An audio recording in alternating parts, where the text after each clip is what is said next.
Our thoughts are with the people of Yellowknife who have now been issued an emergency evacuation order. Wildfires have been ravaging all across our country and in the United States.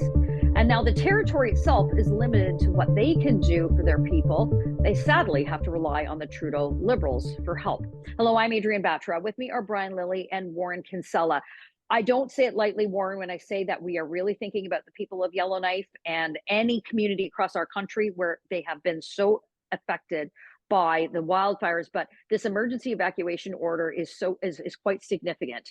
But unfortunately, there's only so much the territory can do for the people. Yeah. And so the way it works under the Constitution of Canada, like a province can borrow, for example, to get fire trucks and get firefighting equipment. The Northwest Territories and the Yukon Territory and Nunavut can't. They are actually directly under the control of the federal government, including over borrowing and purchasing firefighting equipment. And apart from a couple of press releases, I haven't been able to find much that the federal government has been doing to assist people with this terrible situation in Yellowknife. 20,000 people, an entire city being evacuated. It's front page news in CNN and New York Times and so on. And, it ranks right up there with the Mississauga evacuation and the Fort Mac evacuation just a few years ago. This is big. And the federal government directly has responsibility to act here. And what's happening? Air Canada is being permitted to gouge, apparently, people who are trying to get out of harm's way. It's just unacceptable. Brian, we know that the Trudeau Liberals are not shy of spending money. I mean, they are, in many cases, responsible for the unending inflation Canadians are contending with.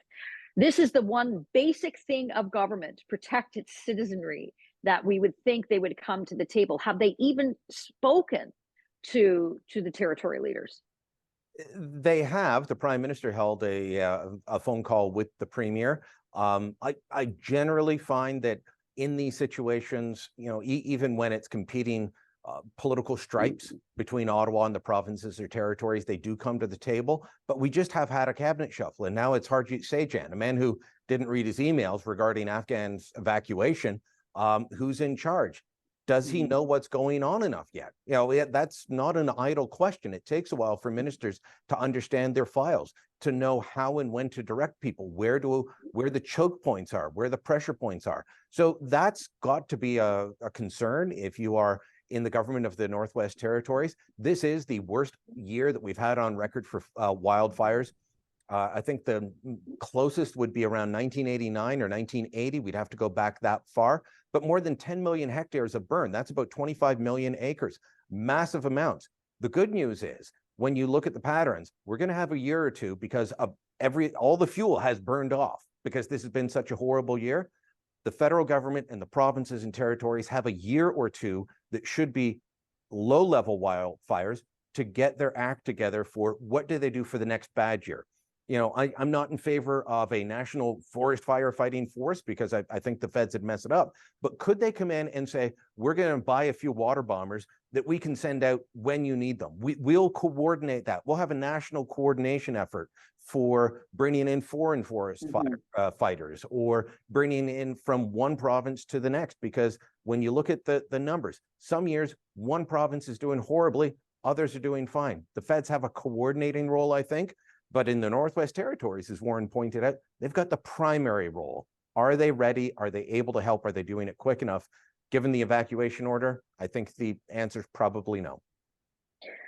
Warren, let's talk about the humanity of this. What are the basic things that you think of when you are in this position? You have to leave your home. You have to leave everything behind. You have to get out now. We've seen our friends down south in the hurricane belt, as it were. We see it happen to them, too often.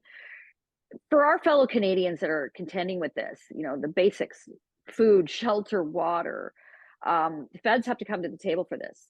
Are they? No, and they're not. They're not, certainly not in this case. So in Nova Scotia, parts of Halifax were on fire.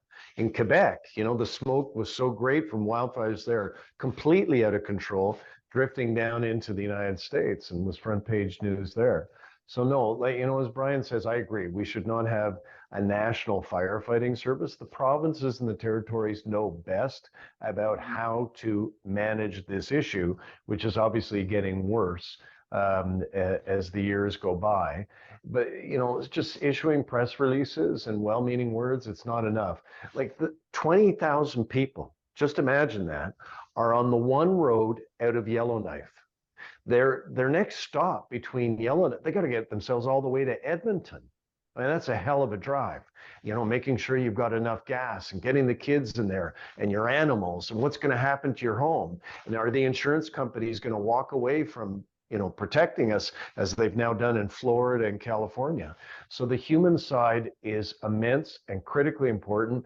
And the government of Canada has a direct responsibility to the people of Northwest Territories, Nunavut, and Yukon. And right now, the jury's out as to whether they're stepping up.